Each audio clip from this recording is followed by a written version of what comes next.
it's Anya, and today we are going to discuss 8 different ways to connect with your inner god or goddess.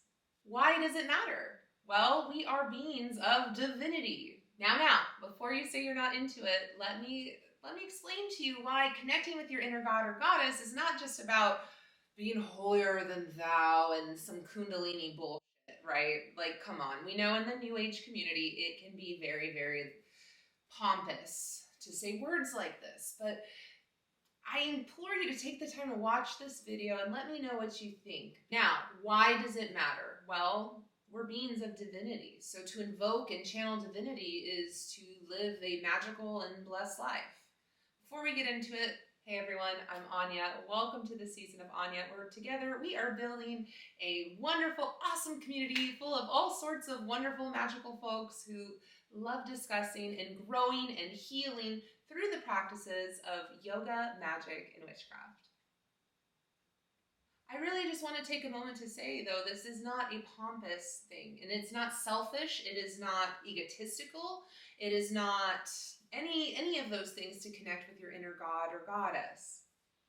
But rather, when we channel divinity, life starts to make sense. When we work with spirit, when we try to live a holy, if you will, a holier lifestyle, it all just makes sense. But in order for things to fall into place and in order for things to make sense, we want to imbue, we want to embody the essence of divinity in our everyday life. So if I still got you here, awesome. Let's just get straight into it and you'll maybe have a better understanding of what I'm trying to say, because connecting with divinity and embodying divinity every day in every sense of the word has really helped shift my life for the better. So I'm just hoping to share some tips with you today. My first tip to channel your inner god or goddess is to celebrate you. That's right, celebrate you. As my friend Kristen put it, we are the most powerful sources of energy that we know. When she said that to me, I'm like, boom, ding, ding, ding, ding. That makes so much sense. Who else is going to manifest your dream life? No offense, but I can't do that for you, nor do I have the capacity to do it for you, right? Same thing. If I want to grow this blog, I want to make this channel going, then I got to do the work. I have to believe in myself enough, believe in my message, believe in my passion of this project in order to grow it. And the only way I can do that is by celebrating who I am, by believing in myself. I know, believe in yourself. But really, celebrate you and do it unapologetically. A lot of times in cultures, we've grown up with these ideas that it's egotistical to celebrate yourself. But here's the thing. If you want something for somebody else, you gotta at least want that for yourself, that same type of energetic magic, you know? If you want your friend from the bottom of your heart to have $1 million and blah, blah, blah, and to have their dream life, then you better want that for yourself. That's the energy of a god. That's the energy of a goddess. Celebrating yourself. It's okay to do it. On that note, tip number 2, allow yourself to receive. Receive those blessings. Receive energy. Oh yeah, this is a tough one for me. I tend to be master manifester, do. I'm a fire sign, I'm a Leo, you know, I'm in control of my realm. I gotta this, I gotta that. What happens is I get a little lost in my ego sometimes because I'm in a constant, you know, the flames are burning and the fire is roaring, that I forget to receive. And there's a couple different elements about receiving that I really want to discuss right now. Receive can be receiving blessings, like in my previous point. Sure, absolutely. But sometimes, too, we have to allow ourselves to receive energy, receive that of other people in particular. Maybe it's really staying present for a conversation. It's not just about being polite and like, yeah, I should probably be listening to what you're saying. But it's about allowing yourself to slow down, to stop, to feel, and to connect, and to be connected. Another point with receiving as well is It's a lot of work to do all the time. I mean, right? That's why people leave blessings, or rather offerings, to deities. Here is a gift for all your hard work. Whether it's giving yourself a gift, whether it's staying present, or whether it's honestly allowing yourself to energetically just receive a moment. When was the last time you looked at something detail by detail and just said to yourself, this is beautiful? So often than not, I find myself rushing through the good parts to get to the next parts. But just receive a moment, whatever it is, observe it. And if you struggle, I'll straight up talk to myself and be like, wow, this right here, look at that, that's beautiful. Imagine, I don't know, an orange comes to mind, right? Look at all those details. Especially in society, we're in that constant hustle and bustle energy that we forget to receive because we're always doing. When you channel your inner god or goddess, you're able to receive. And that is so much of where the magic happens, my friends. Before I move on, I want you to drop a comment. What does invoking your inner god or goddess mean to you? Type. Inquiring minds want to know. Point number 3. Surprise, but probably no surprise. Put yourself first, fam. Kind of in line with everything else I've said. Put yourself first. You can't pour from an empty cup. I will say it over and over again. I just needed to make a point of it to actually say it in this video. It's okay to put yourself first. You have to put yourself first. You have to. It's amazing. The more you put yourself first, the more you're able to provide for others. So it's okay. It's a scary concept. Which leads me to my next point. Do the right thing. Whew, sometimes I get in trouble for this one. Because doing the right thing is a very ambiguous scenario, right? Doing the right thing, what does it mean? You see somebody suffering. How can you do the right thing in that situation while still taking care of yourself, putting yourself first, celebrating yourself, if you will, if you get kind of the gist of what I'm trying to say? How are you able to do the right thing without hindering yourself as this beautiful, divine, awesome being that you are? How? But literally, I don't know.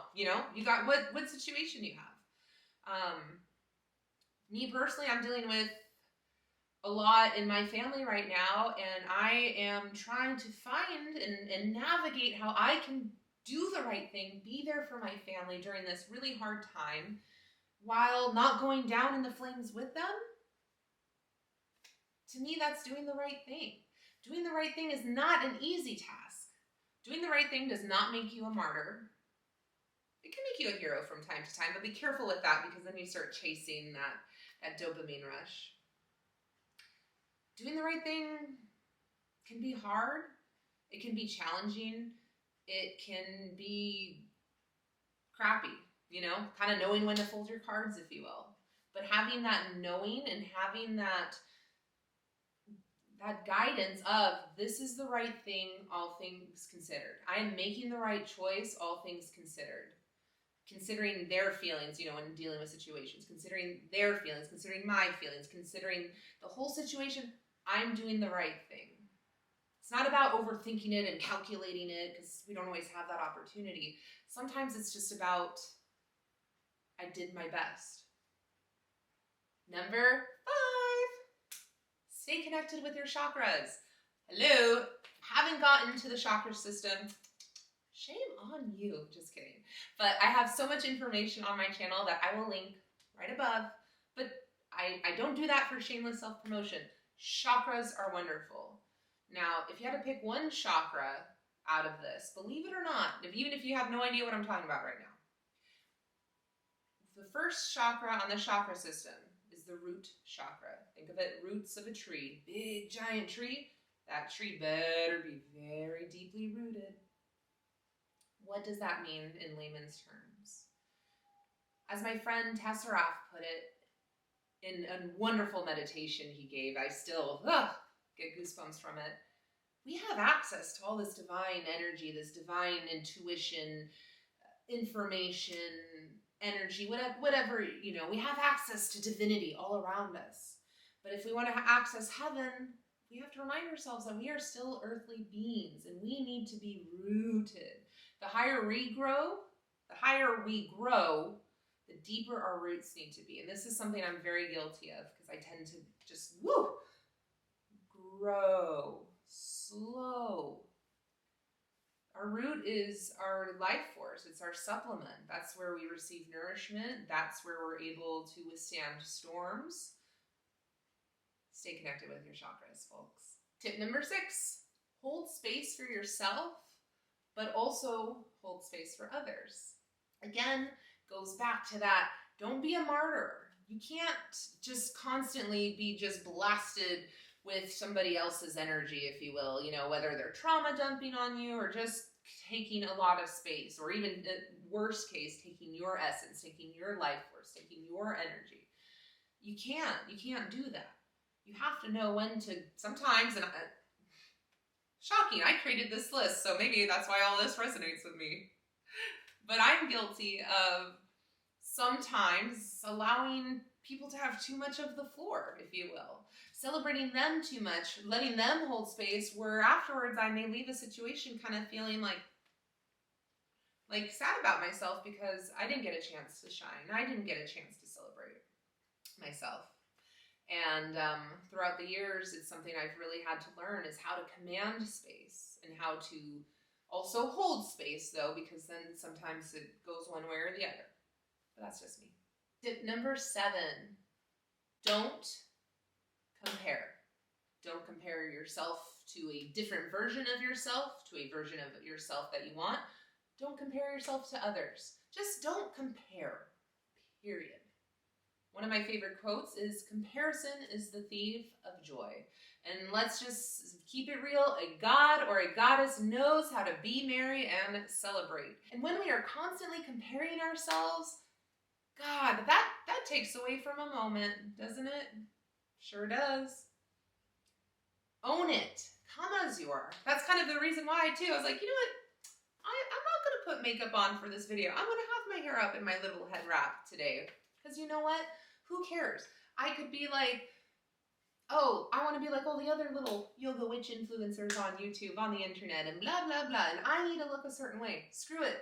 Come as you are. Don't compare yourself. And here's the thing, too. Comparing yourself, you don't know the whole story. You may think you do, but you don't. I have some amazing friends who deal with some intense, honestly, health conditions, and family members as well. They are some of the brightest people I know. And so many times I have to look at them and look at myself and be like, don't compare yourself. You don't have that problem. Their life may seem all fine and dandy and swell, and you wish you had what they had, but really step back. Which leads me to my next point. Stay positive, folks. Stay positive. Stay positive. But really, stay positive. Gratitude mindset. Be mindful of your inner dialogue. Are you constantly putting yourself down because you're comparing yourself, or because you don't feel like you are deserving, or this or that, or you're just not there yet? Yeah, get rid of all that. Keep it positive. Say nice things to yourself. Say nice things to others. And in turn, you're going to have a kick-ass gratitude practice. It doesn't have to be some intense 20-minute power yoga activation, you know, whatever. It's about this kind of stuff. Invoking divinity is about the daily, the minutely effort and connection we make. Sure, doing a ritual under a full moon is badass and it's empowering, but if you don't practice, even if you show up every 2 weeks for every moon, if you don't maintain that, it's not going to work. You're going to lose your connection like that. The daily grind of maintaining this energy, of maintaining positivity is so important. when you find yourself struggling, instead of just, nixing it and going in with, well, I suck, well, this, well, that, blah, blah, blah. Ask yourself, why do I think I suck? Is it triggering an old wound you have, perhaps? Probably. Do you feel like you don't deserve it? Do you self-sabotage? Probably. I know I do. But if you stay connected, or at least try, right? This isn't like a foolproof plan. It is if you do it, but this is a practice. So if you get out, just allow yourself to get back in. And the more you're in it, the easier it is to hop back, to switch, right? To maintain this connection with divinity, to maintain your connection with source. And one thing, and I've said it before because I really do love promoting positivity, this is not about being toxically positive. No. Life can get really crappy sometimes, really horrible, and just suck. Horrible and devastating things happen all around the world. That's not to just ignore it and say, no, I need to keep my bubble happy. Sit with that energy, but we also have to remind ourselves to invite positivity into our life so we can manifest more of it. The negativity will always be there for us. It always comes, but it also always goes if we allow it to. If we invite love and light. I know I sound like such a hippie saying that, but if we allow love and light into our lives, then we're able to release the negativity when it's finally gone, when it's finally had its time with us, if you will. We're able to allow it to pass through, and we're able to receive and all these things I'd listed. So stay positive. All right, fam, we're going to leave it at that. If you haven't already, please drop a comment. I am getting back into my regular blogging schedule. It's going to be about 2, hopefully 3 videos a week, because I have been slacking. Was going through a time and needed to connect with myself. I'm looking at my list here if you're wondering what on earth has she been looking at this whole time. I need to reconnect. I want to give you authentic, real content, but if I'm not practicing what I preach, then I might as well not be a blogger. No, but all things... I'm on a good one today, aren't I? All things aside, I'd really appreciate a subscription to my channel. Just click that little button down below, a little thumbs up, and if you really, really want to help me grow, because you know you do, drop a comment. All of that helps boost my engagement, boost the algorithm, and all the things, so people can find me, and it is very helpful. So, all right, everyone, that's a wrap for today's video. Thank you so much for watching and connecting, subscribing, all the things to the season of Anya. 2024 is going to be a magical, wonderful year, and I'm so stoked that we are in this together. So much love and healing to you on this journey. Catch you on the next one.